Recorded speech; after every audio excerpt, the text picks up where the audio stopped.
الحمد للہ رب العالمین والعاقبۃ للمتقین والصلاة والسلام علی سید الانبیاء والمرسلین وعلی آلہ واصحابہ الطیبین الطاہرین اما بعد فاعوذ باللہ من الشیطان الرجیم بسم اللہ الرحمن الرحیم وَأَمَّا الَّذِينَ آمَنُوا وَعَمِلُوا الصَّالِحَاتِ فَيُوَفِّيهِمْ أُجُورَهُمْ وَاللَّهُ لَا يُحِبُّ الظَّالِمِينَ صدق اللہ العظیم۔ الصلاۃ والسلام علیک یا رسول اللہ، الصلاۃ والسلام علیک یا حبیب اللہ، الصلاۃ والسلام علیک یا نبی اللہ وعلی آلک واصحابک یا نور اللہ صلی اللہ تعالی علیہ وسلم۔ میرے پیارے آقا صلی اللہ تعالی علیہ وسلم کے پیارے دیوانوں، سنی دعوت اسلامی کے ہفتہ واری سنی اجتماع میں اللہ رب العزت جل جلالہ آقائے کریم رؤوف الرحیم علیہ التحیۃ والتسلیم کے صدقہ و طفیل میری آپ کی سب کی حاضری کو قبول فرمائے اور ہم سب کو قرآن و حدیث پر عمل کی توفیق نصیب فرمائے۔ اللہ کن لوگوں سے محبت نہیں فرماتا، آج اجتماع میں انشاءاللہ العظیم قرآنی آیات اور احادیث رسول صلی اللہ علیہ وسلم کے ذریعے ہم اس کے متعلق جاننے کی کوشش کریں گے۔ دراصل اس موضوع کے انتخاب کی وجہ یہ بھی ہے کہ آج کا انسان ہر ایک کا منظور نظر بننا چاہتا ہے، کوئی سرمایہ دار کا منظور نظر بننا چاہتا ہے، اور اسی طریقے سے کوئی یہ بھی سوچتا ہے کہ فلاں مجھ سے ناراض نہ ہو، فلاں کی نظروں سے گر نہ جاؤں، فلاں کے عتاب کا شکار نہ ہو جاؤں، فلاں مجھ سے نفرت نہ کرے۔ غرض کہ ایک انسان مختلف انسانوں سے متعلق یہ گمان اور یہ سوچ بنائے رکھتا ہے کہ میں اس کی نظروں سے گر نہ جاؤں۔ اس کے لیے انسان نہ جانے کیا کیا جتن کرتا ہے اور نہ جانے کیا کیا کوششیں کرتا ہے، لیکن آج ہم قرآن مقدس کی روشنی میں یہ جاننے کی کوشش کریں گے کہ وہ کون سی عادتیں ہیں جن عادتوں کی بنیاد پر اللہ خود اس بندے سے محبت نہیں فرماتا اور اللہ کو ایسے بندے نہیں بھاتے۔ میرے پیارے آقا صلی اللہ تعالی علیہ وسلم کے پیارے دیوانوں، میں نے جس آیہ کریمہ کی تلاوت کا شرف حاصل کیا اس میں اللہ رب العزت جل جلالہ ارشاد فرماتا ہے وَأَمَّا الَّذِينَ آمَنُوا وَعَمِلُوا الصَّالِحَاتِ فَيُوَفِّيهِمْ أُجُورَهُمْ وَاللَّهُ لَا يُحِبُّ الظَّالِمِينَ، اور وہ جو ایمان لائے اور اچھے کام کیے اللہ ان کا نیک انہیں بھرپور دے گا، اور ظالم اللہ کو نہیں پاتے۔ یہاں پر پروردگار جل جلالہ نے ایمان والوں کے ان کاموں کا تذکرہ فرمایا جو نیک عمل ہیں، عمل صالح ہیں۔ جب کوئی صاحب ایمان عمل صالح کرتا ہے، نیک عمل کرتا ہے، تو اللہ اس نیک عمل کرنے والے سے متعلق فرماتا ہے فَيُوَفِّيهِمْ أُجُورَهُمْ، اللہ ان کا نیک انہیں بھرپور دے گا۔ یہ وعدہ کسی اور کا نہیں، یہ معبود برحق کا وعدہ ہے، پالنہار حقیقی کا وعدہ ہے، احکم الحاکمین کا وعدہ ہے۔ ایسا نہیں کہ نیک عمل کرنے والے کو معمولی اجر دیا جائے گا، بلکہ رب فرماتا ہے بھرپور اس کا نیک اسے اللہ عطا فرمائے گا۔ اور اللہ کی شان یہ ہے ان اللہ لا یخلف المیعاد، کہ بے شک اللہ وعدہ خلافی نہیں فرماتا۔ تو میرے پیارے آقا صلی اللہ تعالی علیہ وسلم کے پیارے دیوانوں، ایمان والوں کو چاہیے کہ وہ نیک عمل کریں، اور نیک عمل کرنے کے بعد اللہ کے فضل پر، اللہ کی رحمت پر توکل کریں کہ اللہ رب العزت جل جلالہ اس نیک عمل کا بدلہ اپنی شان کے مطابق عطا فرمائے گا۔ لیکن اپنی نیکیوں پر،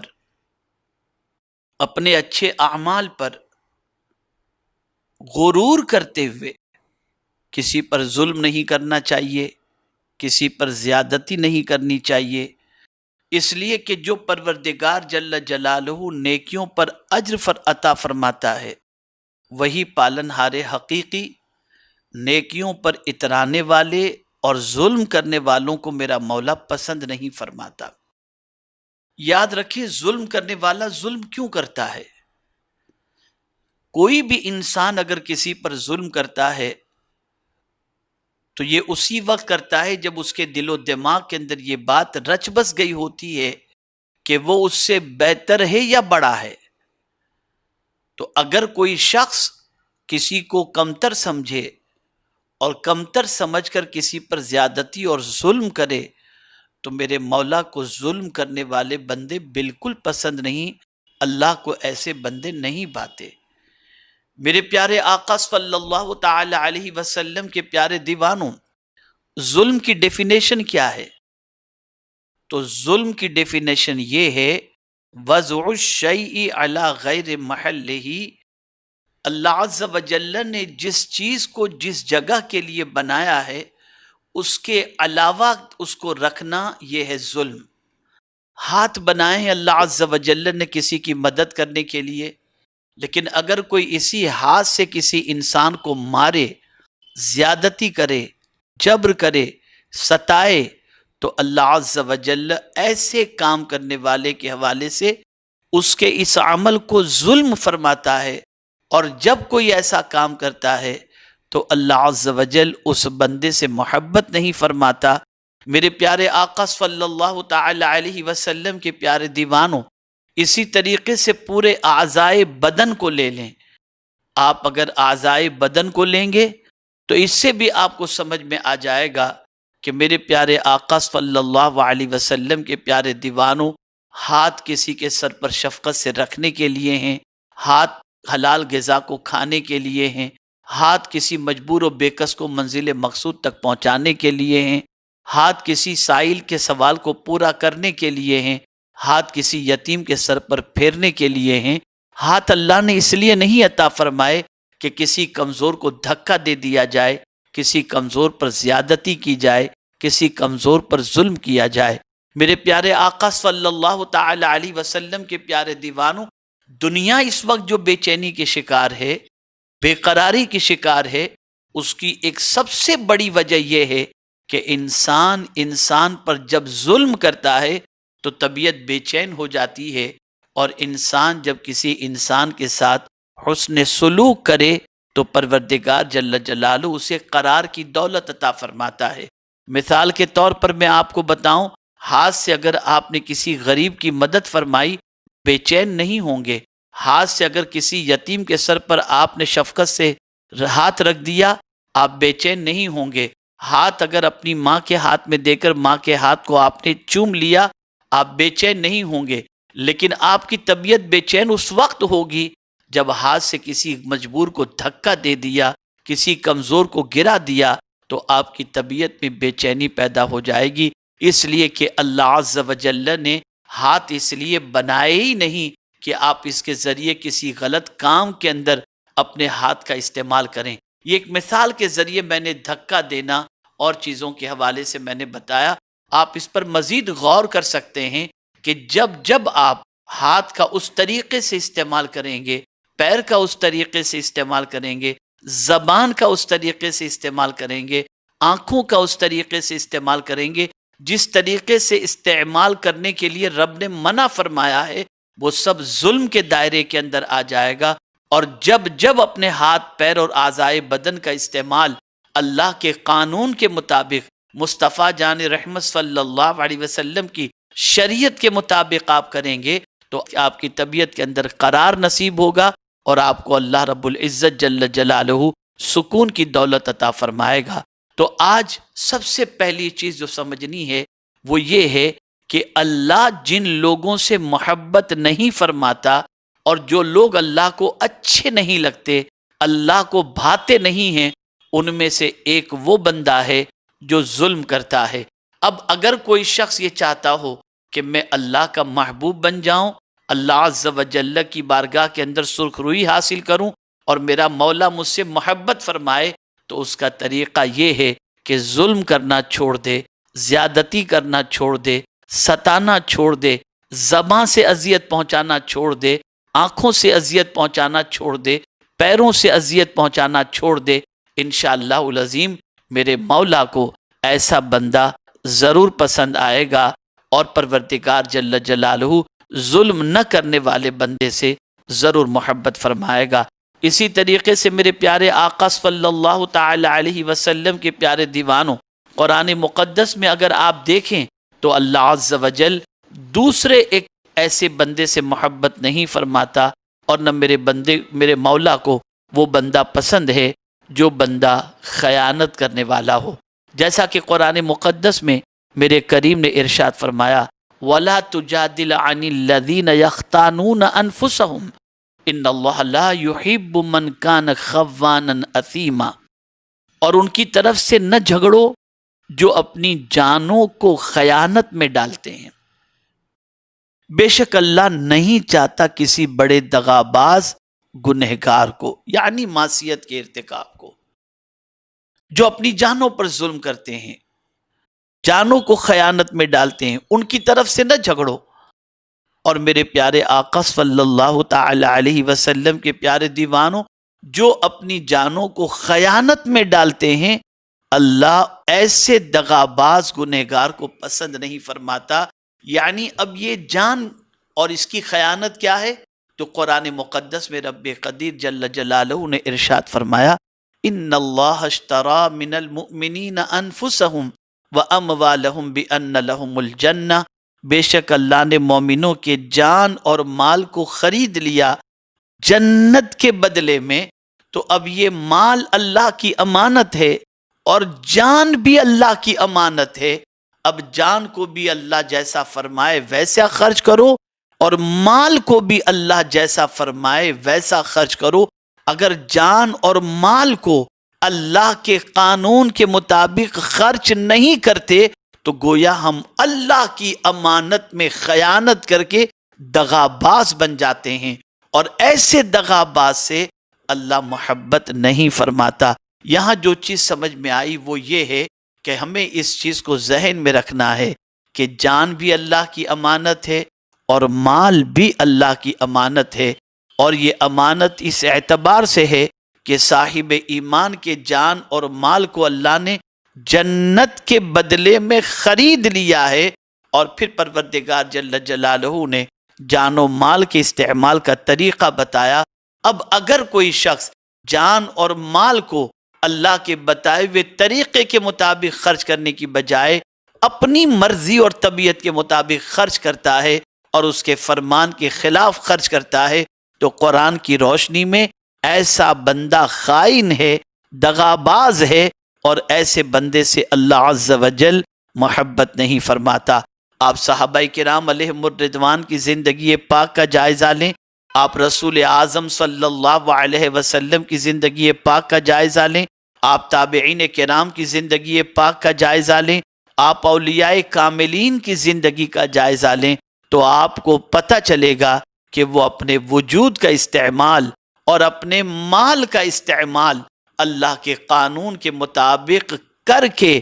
اللہ عز و جل کے مقبول اور محبوب بندے بن گئے۔ بس اوقات ایسا ہوتا ہے انسان یہ تصور کرتا ہے اور اپنے ذہن کے اندر یہ بات بٹھاتا ہے کہ میں ایسا کروں گا تو ایسا ہوگا، گویا وہ اللہ عز و جل کے مال اور اللہ عز و جل کی عطا کردہ جان کے اندر اپنا تصرف کرنے کی کوشش اس طریقے سے کرتا ہے کہ قانون الہی کچھ کہہ رہا ہے اور بندے کی طبیعت کچھ کہہ رہی ہے، تو بندہ یہ سوچتا ہے کہ میری طبیعت جو کہہ رہی ہے اگر میں اس طریقے سے اپنے وجود کا استعمال کروں گا تو فائدہ ہوگا، اور اگر نہیں کروں گا تو نقصان ہوگا۔ اس طریقے سے وہ اللہ رب العزت جل جلالہ کے فرمان کا اور اس کی پسند کا خیال نہیں فرماتا۔ آپ سوچتے ہوں گے کہیں یہ گنجلک بات تو نہیں ہے، سمجھ میں نہیں آ رہی یہ بات، تو میں مثال کے ذریعے سمجھاؤں۔ میرے پیارے آقا صلی اللہ تعالی علیہ وسلم کے پیارے دیوانوں، رات دیر تک آپ جاگے اور جاگنے کے بعد آپ سوئے، اور سونے کے اندر فجر کی نماز کا وقت ہوا تو بیوی نے جگانا مناسب نہ سمجھا کہ 8 بجے دکان کے لیے 9 بجے کاروبار کے لیے جانا ہے، اگر ان کو اٹھاؤں گی اور نیند خراب ہو گئی اور سر میں درد ہوا تو طبیعت کہیں بگڑ نہ جائے۔ یا کوئی شوہر ہے، اپنی بیوی کو اس نے اٹھانے کے اندر گریز کیا کہ میں اٹھاؤں گا تو کہیں اس کی نیند خراب نہ ہو جائے، اور کبھی انسان یہ سوچتا ہے کہ میں ایک لمبی نیند لے کر کے اٹھوں تاکہ میری طبیعت نہ بگڑ جائے، کچی نیند کی وجہ سے طبیعت بگڑ جائے گی، فجر کے لیے اٹھوں گا تو میری نیند خراب ہو جائے گی۔ تو یہاں میں آپ سے عرض کروں گا کہ یہ آپ اپنی جان کو قانون الہی کے خلاف استعمال کر رہے ہیں۔ ہونا کیا چاہیے؟ آپ بھلے 3 بجے سوئے، فجر کی نماز کا وقت ہوا، آپ اٹھ جائیں، سر درد ہو تو کیا ہوا؟ اللہ کی جان ہے، اللہ عز و جل شفا عطا فرمانے والا ہے، اللہ نے فرما دیا اٹھ جاؤ، اٹھ جانا چاہیے۔ نماز قائم کرو، نماز قائم کر دینا چاہیے، اس لیے کہ جان ہماری تھوڑی ہے، جان اسی کی ہے، مال ہمارا تھوڑی ہے، مال اسی کا ہے، ہم اس میں خیانت نہ کریں، اس کے قانون کے مطابق استعمال کریں۔ میں آپ کو بتاؤں میرے پیارے آقا صلی اللہ تعالی علیہ وسلم کے پیارے دیوانوں، کیا اس سے آپ کو سمجھ میں نہیں آتا کہ جان پر اس کا اختیار چلتا ہے، مال پر اس کا اختیار چلتا ہے؟ آج کووڈ-19 کی وجہ سے آج پوری دنیا کے انسانوں نے اس سے پہلے نہ جانے کیسے کیسے منصوبے بنائے، لیکن مولا نے چاہا کہ کسی کو نہیں دینا تو نہیں ملا، کسی کو دینا ہے تو مل گیا، تو قانون اسی کا چلا۔ بہت ساروں نے منصوبے بنائے ہوں گے، لیکن ان کے منصوبوں کے پورے ہونے سے پہلے موت جب آئی وہ اس دنیا سے چلے گئے۔ نہ جانے کتنے جوان چلے گئے، نہ جانے کتنے انسان چلے گئے، کسی انسان کا اپنی جان پر کنٹرول نہ چل سکا۔ مولا موت کے دروازے سے گزار کر اپنے بندوں کو یہ پیغام دیتا ہے، میں تمہاری جان کا مالک ہوں، میں تمہارے مال کا مالک ہوں، جب چاہوں چھین لوں، جب چاہوں عطا کر دوں۔ اب تمہاری ذمہ داری یہ ہے کہ جان و مال کے اندر تم خیانت نہ کرو، میں جیسا کہتا ہوں ویسے کرو، تو دنیا اور آخرت میں تمہیں اس کا اجر نصیب ہوگا۔ تو میرے پیارے آقا صلی اللہ علیہ وسلم کے پیارے دیوانوں، اگر کوئی بندہ اللہ عز و جل کی ناراضگی سے بچنا چاہتا ہے اور یہ جاننا چاہتا ہے کہ اللہ عز و جل مجھ سے محبت فرمائے، تو اسے چاہیے کہ وہ دغاباز نہ ہو، خائن نہ ہو۔ خیانت کرنے والے سے اللہ محبت نہیں فرماتا، یہ میرے کریم کا وعدہ اور میرے کریم کا فرمان ہے۔ اسی طریقے سے ایک اور مقام پر میرے کریم نے فرمایا، ان اللہ یدافع عن الذین آمنوا ان اللہ لا یحب کل خوان کفور۔ بے شک اللہ بلائیں ٹالتا ہے مسلمانوں کی، بے شک اللہ دوست نہیں رکھتا ہر بڑے دغاباز ناشکرے کو۔ آپ اندازہ لگائیں، جو دغاباز ہے، یعنی خائن کا ترجمہ یہاں پر دغاباز کے اعتبار سے کیا گیا، تو پروردگار ایسے کو دوست نہیں رکھتا، ایسے سے محبت نہیں فرماتا، اور کفور فرمایا ناشکرے کو اللہ پسند نہیں فرماتا۔ اللہ اکبر۔ میرے پیارے آقا صلی اللہ تعالی علیہ وسلم کے پیارے دیوانوں، آج ہمارے پاس بہت کچھ ہونے کے بعد شکایت سے ہماری زبان نہیں رکتی، اللہ کا شکر ادا کرنے کا جذبہ ختم ہو چکا، لمحہ لمحہ ناشکری، شکوہ، شکایت ہماری زبان پر جاری نظر آتی، اور ایسی شکایت کرنے والے بندوں سے اللہ محبت نہیں فرماتا، اللہ ایسوں کو دوست نہیں فرماتا۔ تو اے رسول اعظم صلی اللہ تعالی علیہ وسلم کے پیارے دیوانوں، شکر کا جذبہ اپنے اندر پیدا کرو، اللہ کی امانت میں خیانت سے بچو، ناشکری سے بچو۔ بلکہ پیغمبر رحمت صلی اللہ علیہ وسلم نے ارشاد فرمایا، میں نے جہنم میں دیکھا تو وہاں پر کثرت سے میں نے عورتوں کو جہنم میں پایا۔ آقا کریم صلی اللہ علیہ وسلم سے دریافت کیا گیا، یا رسول اللہ صلی اللہ تعالی علیہ وسلم،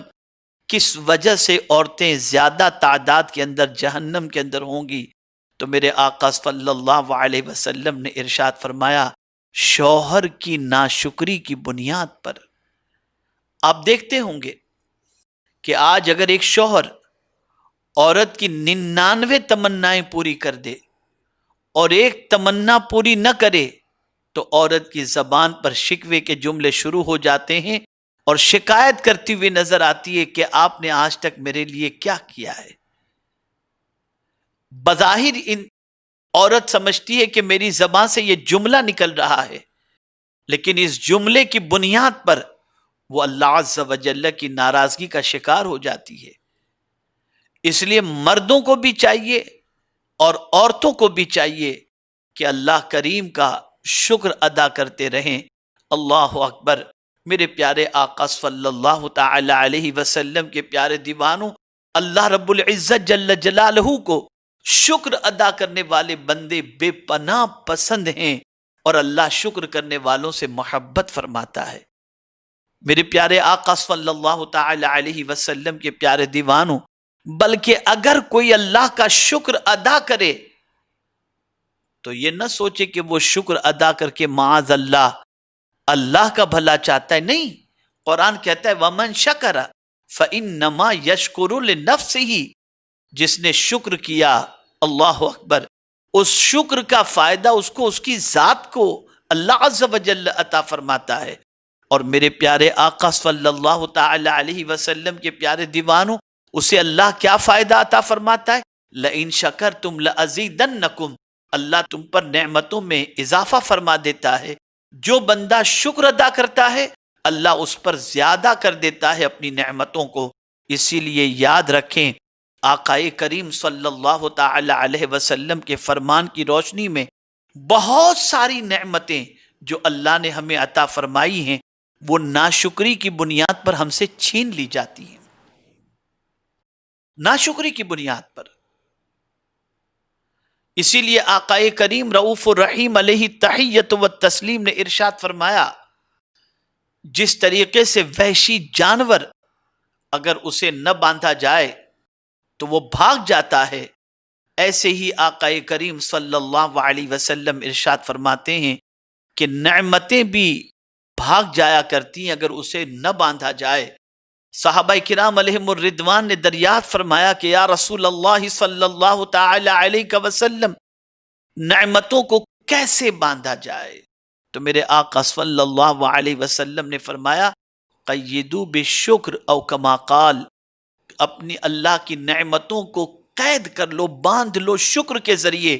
جب کوئی بندہ اللہ کا شکر ادا کرتا ہے تو وہ نعمت اس سے چھینی نہیں جاتی، بلکہ شکر کے عوض کے اندر مولا مزید نعمتیں عطا فرماتا ہے۔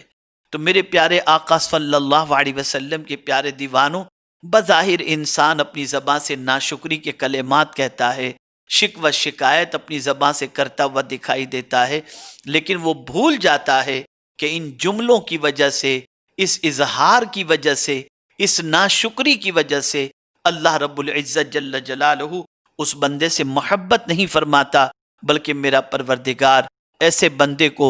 دوست بھی نہیں رکھتا اور پسند بھی نہیں فرماتا۔ تو میرے پیارے آقا صلی اللہ علیہ وسلم کے پیارے دیوانوں، 3 صفتیں آپ نے سنی۔ ایک تو ظلم کرنے والے سے اللہ محبت نہیں فرماتا، خیانت کرنے والے سے اللہ محبت نہیں فرماتا، اور ناشکرے سے اللہ محبت نہیں فرماتا۔ اب آئیے چوتھی کون سی وجہ ہے جس وجہ کی بنیاد پر اللہ اس صفت کے مرتکب کو پروردگار اس سے محبت نہیں فرماتا؟ تو اسے جاننے کی کوشش کریں۔ پروردگار جل جلالہ ارشاد فرماتا ہے کلوا من ثمرہ اذا اثمر وآتوا حقہ یوم حصادہ ولا تسرفوا انہ لا یحب المسرفین۔ پروردگار جل جلالہ ارشاد فرماتا ہے کھاؤ اس کا پھل جب پھل لائے، اور اس کا حق دو جس دن کٹے، اور بیجا نہ خرچ کرو، بے شک بیجا خرچ کرنے والے اسے پسند نہیں۔ میرے پیارے آقا صلی اللہ تعالی علیہ وسلم کے پیارے دیوانوں، بیجا خرچ کرنے والے اللہ کو پسند نہیں۔ اب آپ کو میں تھوڑا سا سمجھاؤں کہ بیجا خرچ کسے کہتے ہیں۔ میرے پیارے آقا صلی اللہ تعالی علیہ وسلم کے پیارے دیوانوں، اللہ عز و جل نے کسی کو مال دیا اور کل مال خرچ کر ڈالا اور اپنے عیال کو کچھ نہ دیا اور خود فقیر بن بیٹھا، یہ ہوا بیجا خرچ، یہ بیجا خرچ ہوا۔ اور ایسے ہی اس کے پاس مال تھا، اس نے سارے مال کو صدقہ دینے سے اپنے ہاتھ کو روک لیا، تو یہ بھی بیجا اور داخل اسراف ہے۔ صدقے سے، سارے مال سے اپنے ہاتھ کو روک لینا اور یہ تصور کرنا کہ صدقہ دینے سے مال کم ہو جائے گا، یہ بھی اسراف ہے۔ میرے پیارے آقا صلی اللہ تعالی علیہ وسلم کے پیارے دیوانوں، حضرت سعید ابن مسیب رضی اللہ تعالی عنہ نے ایسا ہی فرمایا۔ اور حضرت سفیان کا قول یہ ہے کہ اللہ کی اطاعت کے سوا اور کام میں جو مال خرچ کیا جائے وہ قلیل بھی ہو تو اسراف ہے۔ یعنی پروردگار جل جلالہ نے جن کاموں کے لیے خرچ کرنے کا حکم دیا، ان کاموں کے علاوہ تھوڑا سا بھی خرچ کیا جائے تو میرے پیارے آقا صلی اللہ تعالی علیہ وسلم کے پیارے دیوانوں، وہ اسراف میں داخل ہے۔ میں آپ کو مثال کے ذریعے سمجھاؤں۔ ہو سکتا ہے کسی کے ذہن میں یہ خیال آئے کیا اہل و عیال پر خرچ کرنا، ماں باپ پر خرچ کرنا، اور اسی طریقے سے ضروریات زندگی پر خرچ کرنا، کیا یہ بھی اسراف ہے؟ تو میں آپ کے سامنے عرض کروں گا کہ میرے پیارے آقا صلی اللہ تعالی علیہ وسلم کے پیارے دیوانوں، ضروریات زندگی کے لیے جو خرچ کیا جاتا ہے اور بیوی بچوں پر، ماں باپ پر، اور افطار و سحری کے لیے لوگوں کے لیے جو خرچ کیا جاتا ہے، اس کو اسراف کے اندر نہیں شمار کیا جاتا۔ ہاں البتہ میرے پیارے آقا صلی اللہ تعالی علیہ وسلم کے پیارے دیوانوں، بے جا اگر خرچ کیا جاتا ہے، مثال کے طور پر شادی کی تقاریب کے اندر اگر بے جا خرچ کیا جائے، اسراف کیا جائے، فضول خرچ کیا جائے، ضرورت سے زیادہ ضائع ہونے والے پیسے جس کو کہتے ہیں، جہاں پیسے ضائع ہو جاتے ہیں جس کا کوئی فائدہ نہیں ہے، ایسا خرچ کرنا یہ اسراف ہے۔ آپ کو میں بتاؤں، اعلیٰ حضرت عظیم البرکت امام عشق و محبت سے کسی نے سوال کیا کہ دو چیزیں، ایک ہے مسجد بنانا اور ایک ہے نکاح میں خرچ کرنا۔ اگر کوئی شخص یہ سوچے کہ نکاح کے لیے میں اپنے پیسے کو رکھ لوں اور مسجد بنانے کے لیے میں اپنی رقم کو استعمال نہ کروں، تو اس کے سلسلے میں شریعت کا کیا حکم ہے؟ اسے مسجد بنانا چاہیے یا نکاح میں خرچ کرنا چاہیے؟ تو تلخیص کے اندر جو فتاوی رضویہ شریف کی ہے، اس کے اندر اعلیٰ حضرت عظیم البرکت نے اس کے حوالے سے بڑی پیاری بات فرمائی۔ اعلیٰ حضرت علیہ رحمت و رضوان فرماتے ہیں کہ نکاح میں بے جا رسومات کو اور فضول خرچی کو انسان نے لازم قرار دیا ہے، حالانکہ نکاح جو سادگی سے ہوتا ہے، اللہ کے رسول صلی اللہ علیہ وسلم اس کے لیے برکت کے بارے میں فرماتے ہیں، بلکہ میرے آقا صلی اللہ علیہ وسلم نے فرمایا جس نکاح میں کم خرچ ہو اللہ تعالیٰ اس میں برکتیں عطا فرماتا ہے۔ تو اعلیٰ حضرت عظیم البرکت امام عشق و محبت فرماتے ہیں نکاح میں اتنا کوئی زیادہ خرچ ہونے والا نہیں ہوتا کہ جس کی وجہ سے مسجد کا کام روک دیا جائے۔ نکاح معمولی خرچ کے ذریعے بھی ہو سکتا ہے، تو مسجد کے بنانے کے لیے پیسے کو نہیں روکنا چاہیے، بلکہ اپنے پیسوں کو مسجد کے بنانے میں خرچ کر دینا چاہیے، اور نکاح کو سادگی کے ساتھ اچھی طریقے سے مختصر انداز سے کر لینا چاہیے. نکاح کے اندر کم خرچ کے ذریعے اور پروردگار جل جلالہ کے پیارے حبیب صلی اللہ علیہ وسلم کی سنت کے مطابق کرنے کی وجہ سے اللہ عز و جل اس نکاح میں پائیداری بھی عطا فرمائے گا اور برکتیں بھی عطا فرمائے گا. اور اگر کسی نے رقم کو مسجد کے لیے خرچ کر دیا تو میرے آقا صلی اللہ تعالی علیہ وسلم کے فرمان کے مطابق اللہ اسے جنت میں محل عطا فرمائے گا. تو یہاں یہ بات سمجھ میں آئی کہ یہ جو شادیوں میں بے جا خرچ ہوتا ہے، نکاح کے اندر جو اسراف ہوتا ہے، ان فضول خرچی سے بچنا چاہیے. اس کی وجہ سے کہ اگر کوئی شخص اسراف کرتا ہے تو اس کی وجہ سے اللہ عز و جل کے وہ ناپسندیدہ بندوں میں شامل ہو جاتا ہے، اور ایسے بندے سے میرا مولا پسند نہیں فرماتا. میرے پیارے آقا صلی اللہ تعالی علیہ وسلم کے پیارے دیوانوں، لیکن اگر کوئی شخص اپنی دولت جو اس کے پاس ہے، چاہے جبل ابو قبیس جتنا سونا اس کے پاس ہو، اور وہ سارا سونا اللہ کی راہ کے اندر خرچ کر دے، تو اسے اسراف نہیں کہا جائے گا، اس لیے کہ اللہ کا دیا ہوا مال اللہ کی راہ میں خرچ کیا گیا تو اللہ تعالیٰ اس مال خرچ کرنے والے سے محبت فرماتا ہے. بلکہ کمال کی بات تو یہ ہے کہ ایسا خرچ کرنے والا جو ہوتا ہے اس کے دل سے اللہ لوگوں کا ڈر بھی نکال دیتا ہے اور خوف بھی نکال دیتا ہے اور غم بھی نکال دیتا ہے. میرے پیارے آقا صلی اللہ تعالی علیہ وسلم کے پیارے دیوانوں، اس لیے اگر کوئی بندہ یہ چاہتا ہو کہ اللہ رب العزت جل جلالہ کے ناپسندیدہ بندوں میں سے ہونے سے بچا جائے تو اسے چاہیے کہ اپنے مال کا استعمال جائز کاموں کے اندر کریں، اللہ کی اطاعت میں کریں اور اسراف سے بچنے کی کوشش کریں. میرے پیارے آقا صلی اللہ تعالی علیہ وسلم کے پیارے دیوانوں، اسی طریقے سے قرآن مقدس میں ایک اور مقام پر رب قدیر جل جلالہ نے اسی عمل کے حوالے سے فرمایا، یا بنی آدم خذوا زینتکم عند کل مسجد وکلوا واشربوا ولا تسرفوا انہ لا یحب المسرفین. اے آدم کی اولاد، اپنی زینت لو جب مسجد میں جاؤ، اور کھاؤ اور پیو، حد سے نہ بڑھو کہ بے شک حد سے بڑھنے والے اسے پسند نہیں. میرے پیارے آقا صلی اللہ تعالی علیہ وسلم کے پیارے دیوانوں، چونکہ بہت سارے لوگ حد سے تجاوز کر جاتے ہیں، تو حد سے تجاوز کرنے والے بندے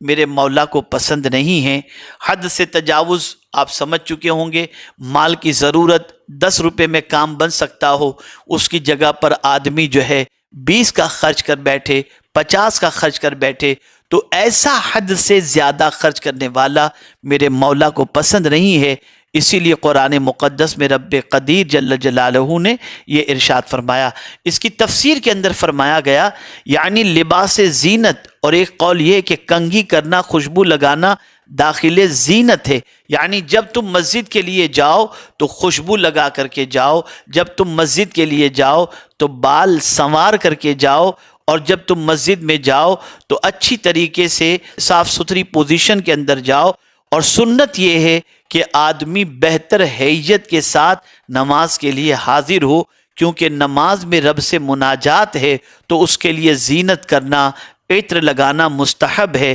جیسا کہ ستر، طہارت واجب ہے. یعنی آپ نماز کے لیے جائیں تو آپ کو ستر، یعنی ستر چھپانا، مردوں کے لیے ناف سے لے کر گھٹنوں تک، اسی طریقے سے پاک رہنا یہ بھی ضروری ہے اور واجبات میں سے ہے. اس آیت کریمہ کا شان نزول کیا ہے؟ مسلم شریف کی حدیث میں ہے کہ زمانے جاہلیت میں دن میں مرد اور عورتیں رات میں ننگے ہو کر طواف کرتے تھے. اس آیت میں ستر چھپانے اور کپڑے پہننے کا حکم دیا گیا، اور اس میں دلیل ہے کہ ستر عورت نماز و طواف اور ہر حال میں واجب ہے. اسی طریقے سے میرے پیارے آقا صلی اللہ تعالی علیہ وسلم کے پیارے دیوانوں، یہ بھی ذہن میں رکھا جائے کہ حضرت ابن عباس رضی اللہ تعالی عنہما نے فرمایا کہ کھا جو چاہے اور پہن جو چاہے، اسراف اور تکبر سے بچتا رہے. آیت میں دلیل ہے کہ کھانے اور پینے کی تمام چیزیں حلال ہیں سوائے ان کے جن پر شریعت میں دلیل حرمت قائم ہو، کیونکہ یہ قاعدہ مقررہ مسلمہ ہے کہ اصل تمام اشیاء میں اباحت ہے مگر جس پر شارع نے ممانعت فرمائی ہو اور اس کی حرمت دلیل مستقل سے ثابت ہو. یعنی ہر شے اصل کے اندر حلال ہے تو حلال کھاؤ، حلال پیو، اس میں کوئی مذائقے کی بات نہیں ہے، لیکن اسراف سے پرہیز کرو کہ اسراف کرنے والوں کو میرا مولا پسند نہیں فرماتا. میرے پیارے آقا صلی اللہ تعالی علیہ وسلم کے پیارے دیوانوں، یہاں سے یہ بات سمجھ میں آئی کہ نماز کے لیے جب ہم جائیں تو ہماری ذمہ داری یہ بن جاتی ہے کہ نماز میں اچھی طریقے سے بال بنا کر کے جانا، اور اسی طریقے سے عطر لگانا، اسی طریقے سے ستر عورت، اسی طریقے سے صاف صفائی، طہارت، یہ ساری چیزیں یہ واجب ہے. عطر لگانا مستحب ہے، اور سنور کر کے جانا یہ اللہ کو پسند ہے کہ اللہ عز و جل کی بارگاہ کے اندر ہم حاضر ہوں تو اس حلیے میں نہ جائیں کہ لوگ دیکھ کر کے لوگوں کو گھن آئے، بلکہ لوگ دیکھیں تو لگے کہ معبود کی بارگاہ کے اندر عجز و انکسار کا اظہار کرتے ہوئے ہم اچھی طریقے سے حاضر ہوئے ہیں. اب آئیے ایک اور آخری آیت میں آپ کے سامنے عرض کر کے اپنی گفتگو کو ختم کرتا ہوں. پانچواں، وہ کون سا بندہ ہے جس سے اللہ عز و جل محبت نہیں فرماتا؟ تو رب قدیر جل جلالہ نے فرمایا ادعوا ربکم تضرعا وخفیا انہ لا يحب المعتدین. اپنے رب سے دعا کرو گڑ گڑاتے اور آہستہ، بے شک حد سے بڑھنے والے اسے پسند نہیں. اب دعا کسے کہتے ہیں؟ تو فرمایا گیا دعا اللہ سے خیر طلب کرنے کو کہتے ہیں، اور یہ داخل عبادت ہے، کیونکہ دعا کرنے والا اپنے آپ کو عاجز اور محتاج اور اپنے پروردگار کو حقیقی قادر و حاجت روا یہ اعتقاد رکھتا ہے. اسی لیے حدیث شریف میں وارد ہوا الدعاء مخ العبادہ، دعا عبادت کا مغز ہے. یہاں فرمایا گیا کہ اپنے رب سے گڑ گڑاتے ہوئے دعا کرو. یہ تضرع یعنی اظہار عجز اور خشوع، رو کر کے گڑ گڑا کر، بلکہ فرمایا گیا رو نہ سکو تو رونے جیسا منہ بنا لو، رونے والوں جیسا منہ بنا لو. کہ میرے پیارے آقا صلی اللہ تعالی علیہ وسلم کے پیارے دیوانوں، اچھوں کی نقل بھی اچھی ہوا کرتی ہے. تو اللہ کی بارگاہ میں جب دعا کرو تو تضرع کے ساتھ، گریہ وزاری کے ساتھ، گڑ گڑاتے ہوئے اللہ عز و جل کی بارگاہ میں دعا کرنی چاہیے. اب فرمایا گیا وخفیہ، اور آہستہ سے. یہاں پر میں آپ کے سامنے عرض کروں، جو بہت چلا چلا کے دعا کرتے ہیں یہ اللہ عز و جل کو پسند نہیں. فرمایا گیا آہستہ دعا کرو. لیکن میرے پیارے آقا صلی اللہ تعالی علیہ وسلم کے پیارے دیوانوں، یہاں پر آگے فرمایا گیا انہ لا يحب المعتدین، بے شک اللہ حد سے گزرنے والوں کو پسند نہیں فرماتا، حد سے بڑھنے والوں کو پسند نہیں فرماتا. تو میرے پیارے آقا صلی اللہ تعالی علیہ وسلم کے پیارے دیوانوں، دعا کے اندر اس طریقے سے اللہ عز و جل کی بارگاہ کے اندر دعا نہیں کرنی چاہیے جیسے چلا چلا کر چیخ کر کے جو دعا کرتے. نہیں، ہاں آواز اگر بلند ہوتی ہے تو اس بلندی کے اندر بھی گڑ گڑانا ہو، اور اس بلندی کے اندر بھی اس طریقے سے معاملہ ہو کہ وہ آواز کسی کو بھدی یا مطلب ناگوار نہ گزرتی ہو. میرے پیارے آقا صلی اللہ تعالی علیہ وسلم کے پیارے دیوانوں، جس طریقے سے دو قول ملتے ہیں، اس میں ایک قول یہ بھی ہے کہ بہت آہستہ سے اللہ کی بارگاہ میں دعا کرنا یہ بھی اللہ کو پسند ہے، اور اللہ عز و جل کی بارگاہ کے اندر بلند آواز سے دعا کرنا بھی اللہ عز و جل کی بارگاہ کے اندر پسند ہے. لیکن اس میں کنڈیشن رکھی گئی ہے کہ دونوں میں اگر ریاکاری موجود نہیں تو اللہ تعالیٰ کو یہ دونوں ادائیں پسند ہیں. لیکن میرے پیارے آقا صلی اللہ تعالی علیہ وسلم کے پیارے دیوانوں، یہ بات ہمیشہ کے لیے ذہن میں رکھنی چاہیے کہ اللہ عز و جل کی بارگاہ کے اندر اس طریقے سے ہم سوال نہ کریں، اور ایسا سوال نہ کریں جس طریقے سے سوال کرنا اللہ رب العزت جل جلالہ کو پسند نہ ہو. میرے پیارے آقا صلی اللہ تعالی علیہ وسلم کے پیارے دیوانوں، عبادات میں اظہار افضل ہے یا اخفا؟ بعض کہتے ہیں اخفا افضل ہے کیونکہ وہ ریا سے بہت دور ہے. بعض کہتے ہیں اظہار افضل ہے اس لیے کہ اس سے دوسروں کو رغبت رغبت عبادت پیدا ہوتی ہے۔ ترمذی شریف کے اندر ترمذی نے کہا کہ اگر آدمی اپنے نفس پر ریا کا اندیشہ رکھتا ہو تو اس کے لیے اخفاء افضل ہے، اور اگر قلب صاف ہو، اندیشہ ریا نہ ہو تو اظہار افضل ہے۔ بعض حضرات یہ فرماتے ہیں کہ فرض عبادتوں میں اظہار افضل ہے، نماز فرض مسجد ہی میں بہتر، اور زکوٰۃ کا اظہار کر کے دینا ہی افضل، اور نفل عبادات میں خواہ وہ نماز ہو یا صدقہ وغیرہ ان میں اخفاء افضل ہے۔ دعا میں حد سے بڑھنا کئی طرح ہوتا ہے، اس میں سے ایک یہ بھی ہے کہ بہت بلند آواز سے چیخے،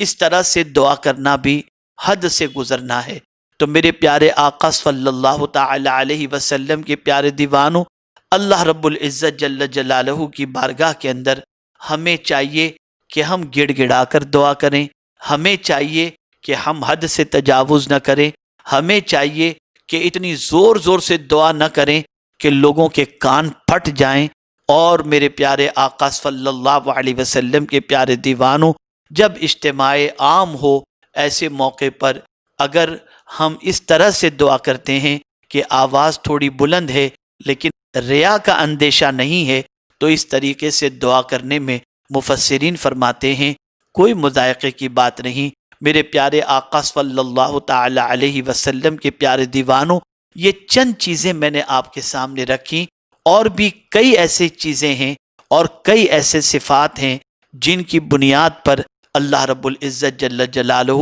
ان صفات کے حامل سے محبت نہیں فرماتا۔ یہ مختصراً میں نے بتائے۔ اللہ عز و جل آقا کریم صلی اللہ علیہ وسلم کے صدق و طفیل ہمیں ان بندوں میں نہ بنائے جن بندوں سے اللہ محبت نہیں فرماتا، بلکہ اللہ ان بندوں میں شامل فرمائے جن بندوں سے اللہ عز و جل محبت فرماتا ہے۔ مجھے امید ہے کہ جن صفات کا میں نے تذکرہ کیا ہے، اللہ عز و جل جن صفات کی بنیاد پر محبت نہیں فرماتا، ہم آج سے کوشش کریں گے کہ اپنے اندر اللہ نہ کرے، صد بار نہ کرے، اگر وہ خامیاں ہیں تو ان خامیوں کو ہم دور کر کے اللہ عز و جل کو راضی کرنے کی کوشش کریں گے۔ اللہ رب العزت جل جلالہ آقا کریم رؤوف الرحیم علیہ التحیۃ والتسلیم کے صدق و طفیل مجھے آپ کو سب کو قرآن و حدیث پر عمل کی توفیق نصیب فرمائے، اور پروردگار جل جلالہ اپنے مقبول بندوں کے اندر ہمیں شمار فرمائے۔ پروردگار جل جلالہ آقا کریم صلی اللہ علیہ وسلم کے صدق و طفیل پوری دنیا کے مسلمانوں کے جان، مال، ایمان، عزت، آبرو کی حفاظت فرمائے، اور ہم سب کو ایمان پر زندگی دے اور ایمان پر موت نصیب فرمائے۔ وما علینا الا البلاغ المبین۔ السلام علیکم ورحمۃ اللہ وبرکاتہ۔ آج ہی SDI چینل کو سبسکرائب کریں، بیل آئیکن پر کلک کریں۔ ہماری حوصلہ افزائی کے لیے کمنٹس، لائک اور شیئر بھی کرتے رہیں۔